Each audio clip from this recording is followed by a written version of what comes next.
मी आज डॉक्टर प्रांजल खेवलकर यांची बाजू मांडलेली आहे कोर्टामध्ये. त्यांच्या विरुद्ध आरोप करण्यात आला होता की त्यांनी रेव पार्टी केली आणि अंमली पदार्थाचं सेवन केलं वगैरे असे त्यांच्यावर आरोप ठेवले होते. पण मी आपल्याला एक त्यांचा वकील म्हणून ठामपणे सांगतो, प्रांजल खेवलकर यांनी कुठल्याही अंमली पदार्थाचं सेवन केलं नाही. मी कोर्टामध्ये सुद्धा, ओपन कोर्टमध्ये सुद्धा ही गोष्ट सांगितलेली आहे.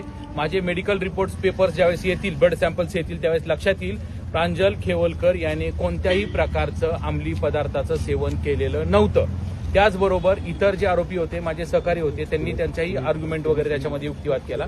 प्रांजल खेवलकरांच्या बाबतीत जर सांगायचं झालं तर त्यांच्या विरुद्ध यापूर्वी देखील 2 वेळा अशा प्रकारचा ट्रॅप झाला होता.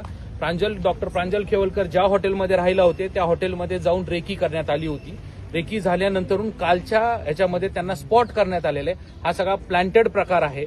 जर प्रांजल खेवलकरने अशी कुठली रेव पार्टी केली असती किंवा काय केले असते तर त्याच्या ब्लडमध्ये तुम्हाला अंमली पदार्थ किंवा ड्रग्सचं सॅम्पल मिळून आलं असतं. परंतु मी ज्या क्लायंटकडून इन्स्ट्रक्शन घेतलेले आहेत त्यांनी सांगितलेलं आहे की मी अशा प्रकारे कुठल्याही अंमली पदार्थाचं, ड्रग्सचं सेवन केलेलं नाही.